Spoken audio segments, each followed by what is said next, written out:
Hello, friends, and welcome back. The season results are in, and we are in Platinum 2 right now, ranked 31st, the highest our alliance has been ever. So today we're taking on some guys. This is War 4 of Season 8, and still can't read that alliance name. No idea even know. I don't even know what language that is. So, all right, today we'll be taking in our usual suspects of Void, Blade, and if I can find him here, Killmonger went too far. There he is, right in the middle. Okay. And let's get going. Click begin. There we go. Alright, so first up we have a Moon Knight on the Poison Bleed Immune Limber node. So this, I went into this fight and I thought to myself this would be a good place for a surprise Korg.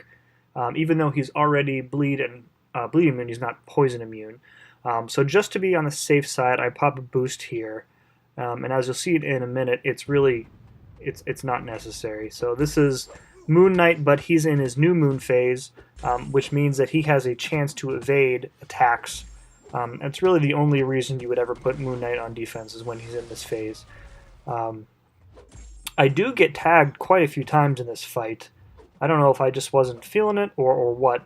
So I'm trying to bait out the special 2 here rather than the 1, because you can't consistently punish the S1. So you see there, he evaded, but I managed to get a parry in the nick of time there. And at this point, he's got 3 unique debuffs, so I should really just be kind of playing it safe. I mistime the S1, get caught with the last little moon thing that he throws, and get a bleed on me. This time, I just play it safe and block most of the S1. And at this point, I know the fight is going to end. I'm not going to die here, but I'm taking too much damage for a diversity fight. So right there, he dexes out of a light attack. I take another combo, and now I'm down to around 70% health. So I'm going to have to use a few potions on after this fight, which is irritating, but it is what it is. So there we go. Moon Knight goes down. A more difficult fight than it should have been, which sucks. But so all right, so we're going to heal up Void and do the rest of the path here. So this is, as you can see, a Hype unduped, and this is the Buffet Recovery mini-boss. So unduped, he still has the power gain, but it doesn't last quite as long as it would normally. Since I have 5 energy, I'm going to go up and boost for the rest of the path. So I have, I pop on a medium champion boost because I have another Iron Man on the next node, and then we're actually going to run into a Mr. Sinister on the Arc Overload node, which is a fight that I was somewhat concerned with going in, but I ended up way overthinking it. So Hyperion, you want to give yourself as much time as possible to bait out a special, so you really don't want to take him too far above his special 1. If you try and push him to his S2, you're just giving yourself half the amount of time to bait out a special, and increases the chance that he's going to get to an S3. So luck is on my side, and I get 2 petrifies up first.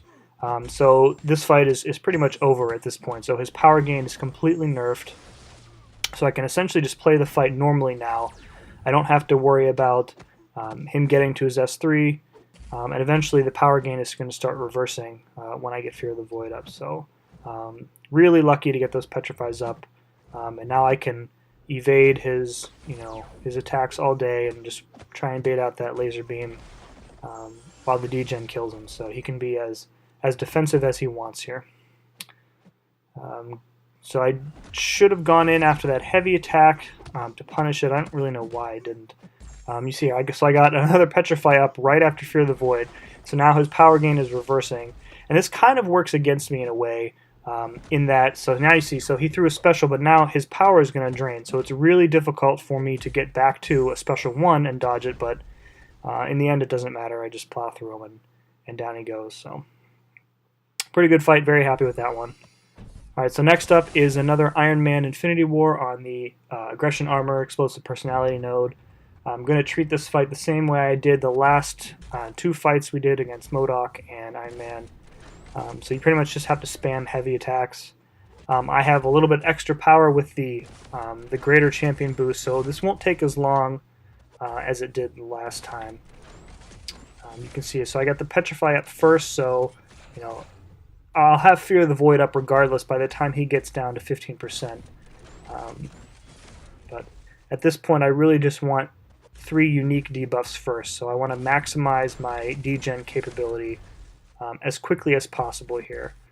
And I'm not going to throw any specials as a reminder because all of Void's specials are multi-hit, and I don't want to potentially hit into his block.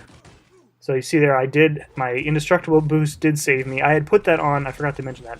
I had put that on prior to the Hyperion fight, just in case I really screwed something up and I had to take an S3 to the face, and I didn't. It saved me, a little bit of health in this fight, which is nice. I don't think it is active for the next one, though. So again, I've got a little bit of bad luck on my side. I've got 4 debuffs up, and then it's not until the 5th one that I get my 3rd unique one. But now you can see the degen is just working him down. You have to be extra cautious again when he gets to 15 because he will auto block on any single hit. So the heavy attack spam is really the only way to do this. So bringing in Sentry, hoping for the kill. I think if I remember this correctly, this does end up killing him. No, he's got too many stacks of armor, actually. It only does like 3% damage. So, dodge one more special, and then the degen takes him down. So, those fights on this node are really long, but... Alright, so this is a Mr. Sinister. You can see with the persistent charge there. Going to heal up Void. So, as I was saying earlier, I way overthought this node. So Void does not crit that much, so I wasn't really worried about that. And trying to work out the math on how quickly or easily I would able to nerf his regen and the arc overload, the math was hurting my head a bit. So you can't reverse heal Mr. Sinister, but you can essentially heal block him, and then the degen will still affect him. So the best you can kind of do with this fight is just get your debuffs up, get the Petrify up there. You see I got one up first. So that'll really take care of the arc overload and the regen that he gets on critical hits. And then from there, you really need to be on point with dodging the special one because it comes with a nasty degen associated with it if you get tagged by it. The special 2 is not as easy, so I'm really just cycling through the S1 here. The timing is tricky at first, but I don't think I get tagged by it at all in this fight. So, and you can see the degen's already working him down. We're less than a minute in. He's almost half dead. But on the other hand, this is just a 4-star 550. The sig level doesn't matter because I'm not going to lose this fight, so it won't come into play. So pushing close to S2, I get another Petrify up, but it doesn't matter. He's been heal blocked for most of this fight now, and it's really just a matter with Void of just keeping at it, cycling the specials, getting in a combo. I missed the punishment there. I thought I wasn't going to have enough time, but at this point I'm just trying to survive long enough for the degen to take him down, and there he goes. So my first time fighting Sinister. It would be interesting to see if somebody puts a 455 or a 565 on that node later on, how that would change the fight. I still think he'd go down pretty easily, but it might take a lot longer than that one did for sure. Alright, so final fight of my path proper is yet another Green Goblin. This is actually the first time this season that we saw him on this node. And a 6-star, duped. Dupe doesn't matter in this case unless I get hit by a super bomb. Pushing him over to the special 2 because I can completely evade it rather than try and take block damage from the laser blasts. Not much else to say about Green Goblin here. This is a pretty uneventful fight.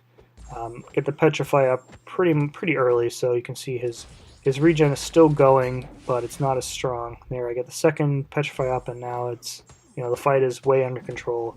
Just going to keep cycling the special ones. I'm not giving him any extra power from the strike back node now, and I'll actually be draining his power again when I get Fear of the Void and a Petrify up. A special attack will cause him to power drain. So taking a couple special ones here. I managed to time the initial dashbacks right, so sometimes if you're a hair too slow, or too fast, you'll dodge back, and then the laser blasts will catch you before you can enter your block. Not the case here, so it's nice. Pretty much dead at this point. I don't even need the next set of petrifies, and down he goes. So another solid fight. We do have a little bit of bonus footage today. So we were plowing through the boss, and the usual suspects, boss killers, were dead. So I just went in to clean it up with Killmonger here. I think this is the first time I've used Killmonger for something serious in war. But you know, she was almost dead at this point. And I get True Strike up right here at the end of the fight, so not a big deal. And you know what, less than 20 hits and she's down. But happy to get a boss kill under my belt, even if it was like 5% of one. All right, so this was a pretty tough war for us. We did go on to lose. This brings our record to 2-2 for the season through 4 wars. I imagine we will drop down from Platinum 2 into Platinum 3 somewhere, and we might even drop back down to Tier 3 from Tier 2. So got a little bit of work to do the rest of the way to earn our way back into Platinum 2, but I'm pretty confident we can do it. We got a good group this season. So, all right, until next time, thanks for watching.